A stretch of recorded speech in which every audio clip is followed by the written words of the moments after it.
Doctor గారు నమస్కారం. Doctor గారు ఎంతో మంది బరువు తగ్గడానికి వివిధ ప్రయత్నాలు చేస్తూ ఉంటారు. చిట్కాలు పాటిస్తూ ఉంటారు. సోషల్ మీడియాలో ఏది చూస్తే అది చేస్తా ఉంటారు. బట్ బరువు తగ్గరు. అసలు ఏం చేయాలి బరువు తగ్గాలంటే? గట్ బ్యాక్టీరియా బాగుంటే బరువు త్వరగా తగ్గుతారమ్మా. హ్మ్. సో ఎందుకంటే యాక్చువల్గా 50 క్యాలరీస్ ఉన్నటువంటి ఆహారం తీసుకున్నప్పుడు మనం గట్ బ్యాక్టీరియా సరిగ్గా లేకపోతే 100 క్యాలరీస్ కింద మారిపోతుంది. ఓకే. దానివల్ల వాళ్ళు ఎన్ని ప్రయత్నాలు చేసినా బరువు తగ్గరమ్మా. సో గట్ బ్యాక్టీరియా మంచి బ్యాక్టీరియా బాగుండాలన్నమాట. అంతే కాకుండా గట్ బ్యాక్టీరియా నేను ఇంతకుముందు చెప్పినట్టు 50 క్యాలరీస్ ఉన్న ఆహారము 100 క్యాలరీస్ గా చెడ్డ బ్యాక్టీరియా మారుస్తుంది.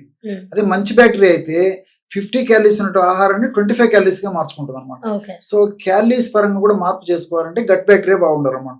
సో గట్ బ్యాక్టీరియా ఎప్పుడైతే బాగుంటుందో అప్పుడు మనం చేసేటువంటి ప్రయత్నాలు కూడా సఫలీకృతం అవుతాయి. చాలా మంది చాలా రకాల ప్రయత్నాలు చేస్తుంటారు, మరి రిజల్ట్ రాకపోవడానికి కారణం ఏంటంటే వాళ్ళ గట్ బ్యాక్టీరియా బాగాలేదని చెప్పి చెప్పుకోవచ్చు అన్నమాట ఎక్కువ శాతం మందిలో. సో వీళ్ళు మరి వేళకు ఆహారం తీసుకుంటుండాలి, స్ట్రెస్ లేకుండా చూసుకుంటుండాలి. అంతేకాకుండా రోజు ఏదో ఒక ఎక్సర్సైజ్ అమ్మా, రన్నింగ్ కానీ, వాకింగ్ కానీ, జాగింగ్ కానీ, స్కిప్పింగ్ కానీ, స్విమ్మింగ్ కానీ ఏదో ఒక రకమైన ఎక్సర్సైజ్ చేస్తుండాలి. కార్బోహైడ్రేట్స్ ఫుడ్ తగ్గించేసి ప్రోటీన్, ఫైబర్ ఉన్న ఆహారం ఎక్కువగా తీసుకుంటుండాలి. టయానికి ఆహారం తీసుకుంటుండాలి. ఆహారం తీసుకున్న వెంటనే విశ్రాంతి అంటే నిద్రపోకుండా ఉండాలమ్మా. ఆహారం తిన్న వెంటనే అలాంటి వాళ్ళు నిద్రపోకూడదు. ఇలాంటి చిన్న చిన్న జాగ్రత్తలు తీసుకుంటూ మరి ఇప్పుడు నేను చెప్పబోయేటువంటి ఔషధాన్ని వాడుకోవడం వల్ల మరి వెయిట్ లాస్ లో మంచి రిజల్ట్ కనిపిస్తుందమ్మా. 100 గ్రాములు ఈ యొక్క కరక్కాయ పొడి తీసుకోవాలమ్మా. కరక్కాయ పొడిని దొరుకుతుందమ్మా. కరక్కాయల యొక్క పొడి మనకు మార్కెట్ లో దొరుకుతుందమ్మా. కరక్కాయ పెచ్చుల యొక్క పొడే ప్రధానంగా పనిచేస్తుందమ్మా. అంతేగాని అన్ని కలిపి తయారు చేసిన పొడి అయితే పనిచేయదు. సో మనం విచారించేసి కావాలంటే అలాంటివి తెచ్చుకోవాలి. సో 100 గ్రామ్స్ కరక్కాయ పెచ్చుల యొక్క పొడిలో 50 గ్రామ్స్ వామును వేయించి చేసినటువంటి చూర్ణం కలిపేసేయాలి. అదేవిధంగా 10 గ్రామ్స్ శొంఠి పొడి కలుపుకోవాలి. ఈ 3 పదార్థాలు బాగా కలిపేసి ఒక గాజు సీసాలో నిల్వ ఉంచుకొని రోజు ఉదయం ఒకసారి, రాత్రి ఒకసారి, ఆహారానికి ఒక అరగంట ముందు 200 ml లేదా 250 ml పల్చటి తాజా మజ్జిగలో 1/2 టీ స్పూన్ నుంచి 1 టీ స్పూన్ వరకు ఈ పౌడర్ను కలుపుకొని తీసుకుంటున్నారమ్మా. ఈ విధంగా రెగ్యులర్ గా తీసుకుంటుండడం వల్ల సో ఈ యొక్క పదార్థాల యొక్క ప్రభావం చేత దేహంలో కొవ్వు కణాల్లో ఏ భాగంలో కొవ్వు ఎక్కువగా సంచితమైనప్పటికీ ఆ కొవ్వు క్రమక్రమంగా కరగడం మొదలయ్యి మరి ఇతర ఉపద్రవాలు రాకుండా మనిషి నాజుకుతనానికి సంతరించుకుంటాడు. అంతేకాకుండా ఈ యొక్క మజ్జిగ కూడా మరి లోపల గట్ బ్యాక్టీరియా బాగా వృద్ధి చెందేందుకు ఉపయోగపడుతుందమ్మా.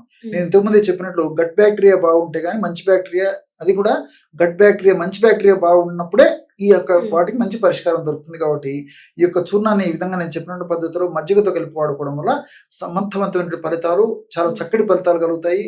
ఎలాంటి సైడ్ ఎఫెక్ట్స్ ఉండవు, అన్ని సైడ్ బెనిఫిట్స్ ఉంటాయమ్మా. అయితే సుమారు ఒక నెలకి మీరు చెప్పిన చిట్కాలన్నీ కూడా చేస్తే ఎంత తగ్గొచ్చు? అందుకేమా నేను చెప్పినటువంటి ఆహార విధి విధానాలు పాటిస్తూ, ఎక్సర్సైజ్ చేస్తూ ఈ యొక్క పద్ధతిలో ఔషధాన్ని చేసుకోవడం వల్ల శరీర తత్వాన్ని బట్టి, వ్యాధి యొక్క ఉధృతిని బట్టి, ఇతర అనుబంధ లక్షణాలను బట్టి 1 కేజీన్నర వరకు తగ్గేదానికి అవకాశం ఉంటుందమ్మా. అంటే కొంతమంది 1/2 kg తగ్గుతారు, కొంతమంది 1 kg తగ్గుతారు.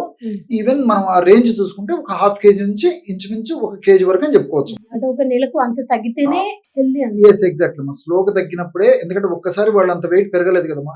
కాబట్టి స్లోగా తగ్గినప్పుడే ఆ యొక్క ప్రభావం కూడా మరి దేహం మీద, మనసు మీద లేకుండా ఎటువంటి సైడ్ ఎఫెక్ట్స్ లేకుండా ఉండడానికి అవకాశం ఏర్పడుతుంది. కానీ ఒక్కసారి మరి నెలకి 5 కేజీలు 6 కేజీలు విపరీతంగా తగ్గడం మొదలైనా మంచిది కదమ్మా అది. కాబట్టి ఇట్లా గ్రాడ్యువల్ గా తగ్గినప్పుడే ఆ యొక్క స్టాండర్డ్ గా ఉంటుంది. దానివల్ల ఎటువంటి దుష్ఫలితాలు కూడా ఉండవు. చాలా మంది ఏమంటూ ఉంటారు అంటే ఓన్లీ వెజిటేబుల్స్ తీసుకోవడం, అంటే ఇంకా రైస్ పూర్తిగా మానేసి రోజు వెజిటేబుల్స్, స్ప్రౌట్స్, అలాగే సీడ్స్ తీసుకుంటూ ఉంటారు. ఓన్లీ అంటే మా అన్నం మొత్తం మానేసి అవి తీసుకోవడం వల్ల, వెజిటేబుల్స్ తీసుకోవడం వల్ల వెయిట్ లాస్ అవుతారా? అది ఒకవేళ త్వరగా వెయిట్ లాస్ అయినప్పటికీ చాలా రకాలైన అనారోగ్య సమస్యలు వస్తాయమ్మా. అది ఏమాత్రం క్షేమదాయకం కాదు, ఆరోగ్యదాయకం కాదు, ఆమోదాయకం అంతకన్నా కదమ్మా. కాబట్టి కేవలం వెజిటబుల్స్ తీసుకోవడం వల్ల వాళ్ళకి కొన్ని రకాలైనటువంటి స్థూల పోషకాల లోపం కూడా ఏర్పడుతుందమ్మా. అంటే మనిషికి ప్రోటీన్స్ అవసరమే, ఫ్యాట్స్ అవసరమే, ఫైబర్ అవసరమే, అదే విధంగా కార్బోహైడ్రేట్స్ అవసరమే. కాబట్టి మరి వెజిటబుల్స్ తీసుకోవడం వల్ల స్థూల పోషకాలు అంటే ప్రోటీన్స్, అదేవిధంగా ఫ్యాట్స్, కార్బోహైడ్రేట్స్ వాటిలో చాలా చాలా తక్కువ ఉంటాయి. మైక్రోన్యూట్రియంట్స్, ఫైబర్ ఇలాంటివి బాగుంటాయి. కాబట్టి కేవలం వాటిని తీసుకోవడం వల్ల వెయిట్ లాస్ అయితే అవుతారు, కానీ అనేక రకాల కాంప్లికేషన్స్ వస్తాయి. కాబట్టి డాక్టర్స్ కూడా సజెస్ట్ చేయరమ్మా. ఎప్పుడో ఒకసారి ఈ విధంగా ఈ వెజిటబుల్ జ్యూస్ ఏదో రోజు ఒక్కసారి తీసుకోవడం కానీ, లేకపోతే గిన ఎప్పుడో ఒకసారి నెలలో ఒక్కసారి ఈ విధంగా వెజిటబుల్ జ్యూస్, ఫ్రూట్ జ్యూస్ ఇలాంటివి తీసుకోవడం ఇట్లా చేసుకుంటే అంత ఇబ్బంది ఉండదు. కానీ డైలీ ఈ పద్ధతిలో కేవలం వెజిటబుల్స్ తీసుకోవడం ఏమాత్రం మంచిది కదా. ఓకే అండి, thank you so much. Okay.